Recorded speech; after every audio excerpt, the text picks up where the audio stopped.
Praise the Lord, hallelujah.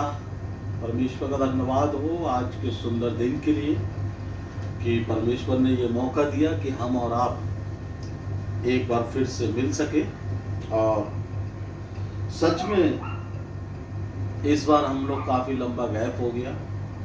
मैं उसके लिए आप सबसे क्षमा चाहूँगा, क्योंकि बहुत सारे मेरे भाई और बहनों के फ़ोन आए, मैसेज आए कि भाई साहब फिर से क्या बात है, कोई मैसेज नहीं पहुंचा। सो परमेश्वर का धन्यवाद हो आज के दिन के लिए कि आज हम रूबरू हैं और खुदावंद के कलाम को लेकर हैं। और आज मुझसे परमेश्वर ने बात की लूका की पुस्तक उसका 19 अध्याय से। यहाँ जक्कई नामक व्यक्ति का एक जिक्र है ना, लूक 19। इसके बारे में आज हम डिस्कस करेंगे। और उससे पहले हम चाहेंगे कि हम अपनी आंखों को बंद करें, एक प्रार्थना में जाएंगे और प्रभु से सहायता और मदद मांगेंगे। आइए प्रार्थना। हे आकाश और पृथ्वी को बनाने वाले हमारे जीवित सामर्थ्य अनुग्रहकारी दयालु पिता, बड़ी दीनता और नम्रता के साथ खुदाबंद हम तेरे पवित्र चरणों में आते हैं प्यारे पिता, और धन्यवाद देते हैं खुदा कि आपने एक बार फिर से ये मौका दिया कि हम अपने प्रिय भाई और बहनों से मिल सके प्यारे प्रभु, और तेरा धन्यवाद दे सके और तेरे सुंदर कलाम से सीख सके मेरे प्यारे खुदाबंद। होने दे प्यारे प्रभु, तेरा पवित्र आत्मा हमारे जीवनों में कार्य करे। जितने लोग प्रभु तेरे वचन को सुनते हैं, देखते हैं, उन प्रत्येक पर तेरा पवित्र आत्मा का सामर्थ अपना कार्य करे। हमारे बंधन टूटने पाए प्रभु जी, हमारी नजरें, हमारी आंखें तुझे और तेरी सामर्थ को देखने पाए, ये यीशु के नाम में आमीन। सो परमेश्वर का धन्यवाद हो। ये थोड़ा समय रहेगा हमारा कि हम खुदा के कलाम से सीखेंगे। यहाँ लूका उसके 9-19, लूका 19 चैप्टर, उसको अगर हम पूरा देखेंगे तो एक जक्कई नामक व्यक्ति का यहाँ स्टोरी। और मैं पढ़ूंगा नहीं क्योंकि समय कम रहेगा, हम लोग बातचीत करेंगे। यह लिखा है 19 की पहली वर्ष में वह यरीहो में प्रवेश करके जा रहा था। वहां जक्कई नामक एक मनुष्य था जो चुंगी लेने वालों का सरदार था और धनी था। हालेलुया। सबसे मेन चीज आप ये देखिए, एक तो फेमस था यानी कि पॉपुलर था अपने लोगों में, अपने समाज में। दूसरी चीज बहुत धनी था। मेरे मित्रों, अगर आज धनी कोई व्यक्ति है तो वो पॉपुलर भी होगा, उसको लोग जानते भी होंगे। लेकिन उस सबसे बड़ी चीज, जो अहम चीज है यहां देखने की बात है, यीशु मसीह जहां कहीं भी जाता था बड़ी भीड़ उसके पीछे रहती थी। लोग उसे सुनना चाहते थे, लोग उसे देखना चाहते थे, लोग उसे छूना चाहते थे, लोग उससे मिलना चाहते थे। डिफरेंट लोगों की प्रॉब्लम्स थी, है ना। लोगों ने सुन रखा था उसके बारे में कि यीशु नासरी उद्धार करता है, यीशु नासरी चंगाई करता है, यीशु नासरी जीवन की बातें करता है, यीशु नासरी लोगों को प्यार करता है, यीशु नासरी आत्मिक बातों को करता है, यीशु नासरी वचन की सामर्थ्य भरी बातों को करता है, और लोगों के जीवन बदल जाते हैं। हालेलुया। सो परमेश्वर का धन्यवाद हो। ये वो चीजें हैं जो हम मसीहों के जीवन से निकलकर जो प्रभु को नहीं जानते हैं उनके जीवन पर अफेक्ट करती है। एक अन्य जाति के व्यक्ति को, जिसने यीशु के बारे में कुछ नहीं सुना हो, यीशु के बारे में कुछ नहीं जानता हो, इस टाइप की बातें जब उसके पास पहुंचती हैं, वो झट से परमेश्वर के लिए अपने आप को तैयार करता है। आमीन। और सेम यही चीज थी, सेम यही चीज हुई जक्कई के साथ। लिखा है जक्कई चुंगी लेने वाला था, मशहूर लेने वाला था, है ना। तो आप समझ सकते हैं जब कोई आदमी धन उगाता है, टैक्स उगाता है, तो किस किस तरीके से उगाता है। शायद कुछ गलत एफर्ट्स भी इस्तेमाल किए जाते हैं, गरीबों को सताया भी जाता है, जोर जबरदस्ती भी की जाती है, उन्हें डराया, उन्हें धमकाया भी जाता है ना। तो ऐसे में उसकी जो पोजीशन थी, जो पिक्चर थी, जो लोगों की नजरों में वो बड़ी गलत पिक्चर थी, व्यवस्था को ना मानने वालों में पिक्चर थी। और लेकिन कहते नहीं, संसार हमें किस नजरिए से देख रहा है, प्रभु हमें किस नजरिए से देख रहा है, और हम प्रभु को किस नजरिए से देख रहे हैं, इन सारी चीजों में बड़ा फर्क रहता है। आमीन। अब चीज ये है, जैसे ही जक्कई ने सुना यीशु मसीह के बारे में, यीशु मसीह के अंदर एक आत्मिक भाव तैयार होता है, आत्मिक तैयारी होती है। वो सोचता है यीशु मसीह के बारे में, वो सुनता है यीशु मसीह के बारे में, और पवित्र आत्मा उसको तैयार करता है। और वो तैयारी जो उसके अंदर होती है, उस तैयारी के आगे वो अपने आप को रोक नहीं पाता। आमीन। ये है मेन चीज। यदि हम मसीह में हैं, यदि प्रभु का आत्मा हमसे कुछ कहलवा रहा है, यदि प्रभु का आत्मा हमारे साथ कुछ कार्य करना चाहता है, तो फिर वहां हमारी समझदारी, हमारी एजुकेशन, हमारी चालाकी बिल्कुल नहीं चलनी चाहिए। वहां केवल प्रभु के आत्मा को प्रथम स्थान देना चाहिए, तभी हमारे जीवन में जबरदस्त और बड़े बड़े बदलाव आते हैं। यहां एक बहुत बड़ा बदलाव जक्कई के जीवन में, पैसे वाला था, फेमस था, लोगों का भय इसके अंदर था, लोग रेस्पेक्ट करते थे, रेस्पेक्टेड पर्सन था। लेकिन जब यीशु का भाव इसके अंदर आया, जब मसीह को देखने की इच्छा इसके अंदर पैदा हुई, तो इसने अपना घमंड, अपनी चालाकी, अपनी पोजीशन, अपनी समझदारी सब साइड कर दी, और केवल एक ही इच्छा इसके अंदर रही कि मैं यीशु को देखना चाहता। आमीन। मैं यीशु को देखना चाहता हूं। और जब इसे पता चला कि यरीहो में प्रवेश कर रहा है यीशु मसीह और इस रास्ते से होकर जाएगा, तब इसने सोचा कि इतनी भीड़ है, मैं उसको देख नहीं पाऊंगा, मैं छोटा हूं। आपने देखेंगे, जब आप पढ़ेंगे तो आप देखेंगे, ये जक्कई जो व्यक्ति था, तीसरे पद में लिखा है, क्योंकि वो नाटा था, और नाटा होने के कारण वो भीड़ में छुप जाएगा, वो यीशु मसीह को देख नहीं पाएगा। और उसके माइंड में एक प्लान आया, उस रास्ते पर एक गूलर का पेड़ है, समझ रहे आप, एक गूलर का पेड़ है, और जक्कई उस पेड़ पर जाकर चढ़ गया और उसको ऊपर बैठ गया कि अब यीशु मसीह यहां से निकलेगा, मैं उसको देखने पाऊंगा। देखिए आप मेरे प्रभु के लोगों, ये है प्यार, ये है खुदा को पाने की लालसा। जब हमारे अंदर प्रभु का आत्मा कार्य करता है, सबसे पहले हमारे घमंड को दूर करता है। जब हमारे जीवन में किसी के प्रति प्यार उत्पन्न होने लगता है, समर्पण का भाव आने लगता है, सबसे पहले हमारे अंदर परमेश्वर क्या करता है, हमारे घमंड, हमारे अहंकार, हमारी पोजीशन को हमसे अलग करता है। हम न्यूट्रल होकर किसी से प्यार कर सकते हैं। यदि हम किसी अकड़ में हैं, हम किसी घमंड में रहेंगे, किसी अहंकार में रहेंगे, हम अपने आप को हम्बल नहीं करेंगे, हम अपने आप को झुकाएंगे नहीं, तो हम किसी के साथ प्यार नहीं कर सकते, हम एक अच्छी रिलेशनशिप में नहीं रह सकते, हम पवित्रता में नहीं रह सकते। और यहां हमें इस जक्कई व्यक्ति ने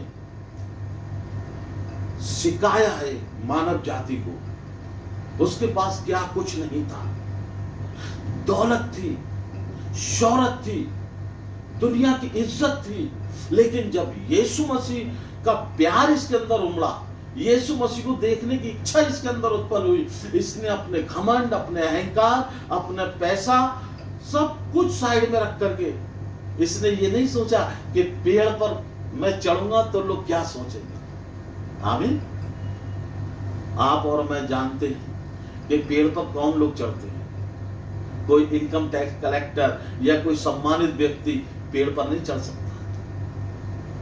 बहुत बारीकी के साथ मैं समझाना चाह रहा हूं आपको। जिसके अंदर यह अहंकार होगा, मैं कुछ हूं, मेरी एक अच्छी पोजीशन है, मेरा एक अच्छा नाम है, मेरे पास धन और बल सब है, वो व्यक्ति पेड़ पर नहीं चढ़ेगा। वो व्यक्ति क्या करेगा? अपनी ताकत का इस्तेमाल करके जहां से यीशु मसीह जा रहा है वहीं पर कुर्सी डलवा सकता है, वहीं पे अधिकारियों को लगा सकता है, वहीं पे अपने लिए एक ऊंचा स्टेज बना सकता है कि मैं यहां से देख सकता हूं। ये सारी बातें भी हो सकती थी, लेकिन नहीं, उसके अंदर पवित्र आत्मा ने काम किया, परमेश्वर ने काम किया। उसने परमेश्वर को ग्रहण करने का कार्य किया, उसने अपनी चीजों को छोड़ने का काम किया, अपने आप को हम्बल करने का काम किया, अपने आप को डाउन पोजीशन पे ले जाने का काम किया, और अपने आप को वो उसने क्या करा? गूलड़ के पेड़ पर चढ़ गया। आमीन, हालेलुया। और जब यीशु मसीह वहां से निकलता है, किसी ने यीशु मसीह को नहीं बताया, वो यीशु मसीह को देख रहा है ऊपर से, और यीशु मसीह तो स्वयं प्रभु है, स्वयं आत्मा उसके साथ कार्य करता है। यीशु मसीह ने कहा बहुत प्यार से, हे जकई तू नीचे उतर आ। हालेलुया। और जकई खुशी के मारे आनंद से भर गया, अपने आप को संभाल नहीं पा रहा है कि मैं तो ऊपर चढ़ के झुक कर यीशु मसीह को देख रहा था, लेकिन इसने मेरा नाम लेकर मुझे पुकारा है। हालेलुया। जब परमेश्वर हमें और आपको किसी के साथ कनेक्ट करता है, नाम लेकर पुकारता है, याद रखिए, है ना? वचन में लिखा है कि मैंने तुझे नाम लेकर पुकारा है। और जक्कई को यीशु मसीह ने कहा, हे जक्कई तू झट नीचे उतरा, आज मुझे तेरे घर खाना खाना है, क्योंकि आज तेरे यहां उद्धार आया है। उसके आनंद का ठिकाना नहीं रहा, उसकी खुशियों का ठिकाना नहीं रहा। तुरंत जक्कई नीचे उतरा और यीशु मसीह के पास आ गया। हालेलुया।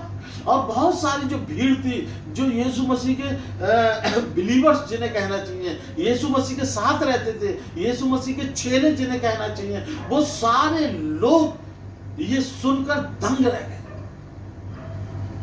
साफ लिखा हुआ है, आपस में वो कुड़कुड़ाने लगे, कहने लगे, ये कैसा प्रभु है जो इसको ये नहीं मालूम कि ये जक्कई कितना पापी व्यक्ति है, कितना निर्दयी व्यक्ति है। और यीशु मसीह सब सुन रहा है, और जक्कई को लेकर के जक्कई से कहता, चल। यहां देखिए 10वीं आयत में, 9वीं आयत में देखिए, तब यीशु ने उससे कहा, आज इस घर में उद्धार आया है, इसलिए कि ये भी अब्राहम का एक पुत्र है, क्योंकि मनुष्य का पुत्र खोई हुओं को ढूंढने और उसका उद्धार करने आया। हालेलुया। यीशु मसीह क्यों आया? खोई हुओं को ढूंढने आया और उनका उद्धार करने के लिए आया है। ये बड़ी चीज है। और यीशु मसीह ने कहा, आज मुझे तेरे घर में भोजन करना है, तेरे घर में ठहरना है, आज तेरा उद्धार हो गया। अब उद्धार होने इन दोनों चीजों के बीच में क्या है, इस चीज को आप जरूर जानिएगा। सबसे पहली चीज, अपने आप को हम्बल करना, अपने आप को डाउन करना, अपने अहंकार को मारना, परमेश्वर के बारे में सुनकर, परमेश्वर की बातों को सुनकर, यानी कि दूसरे शब्दों में कहूं, परमेश्वर के वचन को सुनकर उस पर बिलीव करना, उस पर विश्वास करना और खुदा के बारे में सोचना।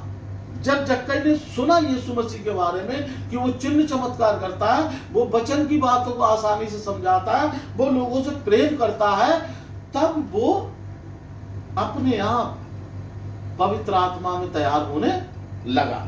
और सबसे बड़ी चीज यहां देखिए, यीशु मसीह ने उससे कुछ नहीं कहा, लेकिन जक्कई ने खुद यह फैसला किया, क्योंकि वो जानता था। यह 8वीं आयत में देखिए, जक्कई ने खड़े होकर प्रभु से कहा, हे प्रभु देख, मैं अपनी आधी संपत्ति कंगालों को देता हूं, और यदि किसी का कुछ भी अन्याय करके ले लिया है तो उसे चौगुना फेर दूंगा। हालेलुया। ये बहुत बड़ी चीज है मेरे मित्रों। हम और आप आज के टाइम में सब जानते हैं, सही क्या है और गलत क्या है। जिसने भी प्रभु को जाना, प्रभु के वचन को पढ़ा, प्रभु के वचन को सुना, परमेश्वर के पास गया, पवित्र आत्मा को पाया, तो पवित्र आत्मा खुद हमसे बात करता है कि ये गलत है और ये सही है। लेकिन फिर भी प्रभु हमारे डिसीजन का वेट करता है, इंतजार करता है कि हम क्या डिसीजन लेंगे अपने जीवन में। और यहां जब आप पढ़ेंगे लुक 19, बहुत अच्छे से आप पढ़ना, एक पद से पढ़ लेना, आप ज्यादा मत पढ़ना, 1 से 10 आयत तक पढ़ लेना, केवल इतना ही आप समझ जाएंगे। यीशु मसीह ने इससे कुछ नहीं कहा कि तुझे ये दान करना है, ऐसा करना है, वैसा करना है। ये व्यक्ति खुद जानता था। आमीन। सबसे बड़ी चीज यह है, यीशु मसीह ने इससे कुछ नहीं कहा, यीशु मसीह ने केवल इसको आवाज दी, इसको बुलाया, इससे कहा कि आज तेरे घर में उद्धार आया है, मुझे तेरे घर में ठहरना है, मुझे तेरे घर में भोजन करना है। और तुरंत इसने कहा, इससे पहले देखिए 9वें और 10वें पद में परमेश्वर ने ये बातें की हैं, लेकिन 8वें पद में ये डिसीजन ले चुका है। हालेलुया। मेरे मित्रों, डिसीजन हमें लेना है। इसने डिसीजन पहले ही ले लिया था कि प्रभु यदि मैंने कुछ गलत किया है, मैं उसकी क्षमा चाहता हूं। यदि मैंने किसी का धन संपत्ति मार रखी है, मैं उसका क्या करूंगा, उसको वापस करूंगा, 4 गुना वापस करूंगा। और अपनी संपत्ति, आधी संपत्ति में कंगालों को दान कर दूंगा। यह है बदलाव। इसे कहते हैं चेंज योर लाइफ, इसे कहते हैं मसीह जीवन। ये है जब हम प्रभु यीशु मसीह को ग्रहण करते हैं, जब हम अपना जीवन प्रभु को देते हैं, तो प्रभु की निगाहें निरंतर हमारे ऊपर लगी रहती हैं। आमीन। जैसे कि खुदा का कलाम हमसे बात करता है कि परमेश्वर का आत्मा निरंतर पृथ्वी पर अपनी निगाहों को लगाए रहता है। निरंतर प्रभु का आत्मा और सच्चाई से प्रार्थना करने वालों को ढूंढता रहता है, और परमेश्वर उनकी प्रार्थना को सुनता है। यहाँ ये जो है डिसीजन जो लेता है जक्कई अपने जीवन का, गूलर के पेड़ के ऊपर चढ़कर, ये एक तरीके से प्रार्थना है उसकी। वो प्रार्थना कर रहा है कि प्रभु मेरी गलतियों को क्षमा करना, मैंने जिसका नाजायज ले लिया है मैं उसका चौगुना फेरूंगा, और प्रभु मैं अपनी आधी संपत्ति कंगालों को दान कर दूंगा। ये प्रार्थना थी जक्कई के जीवन की, और उस प्रार्थना को यीशु मसीह ने तत्काल में सुना और तुरंत जक्कई को कॉल किया, हे जक्कई तू नीचे उतरा, आज तेरे जीवन में उद्धार आया है, आज तेरे घर में उद्धार आया है। और तुरंत जक्कई का जीवन बदल गया। आमीन। यीशु मसीह का हमारे आपके घरों में आना, यीशु मसीह का मेरे और आपके जीवनों में आना एक आनंद से कम नहीं है, एक उत्सव से कम नहीं है। यह है सही और सच्चा प्यार। जब हम किसी से प्यार करते हैं तब हम अपना सारा अहंकार, सारा घमंड, सारी पोजीशन उसको एक तरफ कर देते हैं, और हम केवल एक दूसरे से सच्चा प्यार करते हैं। और परमेश्वर हमें क्या करता है, आनंद से भरता है, हमें आशीषित करता है, हमें फलवंत करता है। मेरे मित्रों, जरूरी है आज हम निरंतर चर्च जा रहे हैं, आज हम निरंतर बाइबल पढ़ रहे हैं, आज हम निरंतर चर्च जा रहे हैं, मैसेज को सुन रहे हैं, आज बड़ी बड़ी हम कन्वेंशंस में जा रहे हैं, हम सुन रहे हैं, हमारे अंदर क्या बदलाव आ रहा है, ये बहुत जरूरी है। चर्च जाना, प्रार्थना करना, कन्वेंशन अटेंड करना, खुदा के कलाम को पढ़ना बहुत अच्छी बात है, बहुत जरूरी है, लेकिन उससे बड़ी चीज है हमारे जीवन में बदलाव क्या आ रहा है, बहुत जरूरी है। जब पवित्र आत्मा बात करता है, जब पवित्र आत्मा हमारे जीवन में कार्य करता है, जब प्रभु का सामर्थ हमारे जीवन में कार्य करता है, तो हमारे जीवनों में बदलाव पैदा करता है, हमारे कार्यों में बदलाव पैदा करता है। ये सबसे बड़ी पहचान है। सो परमेश्वर आप सबको आशीष दे। आज के इस कलाम को मैं यही समाप्त करूंगा, और खुदावंद आप सबको बरकत दे। यीशु के नाम में आमीन।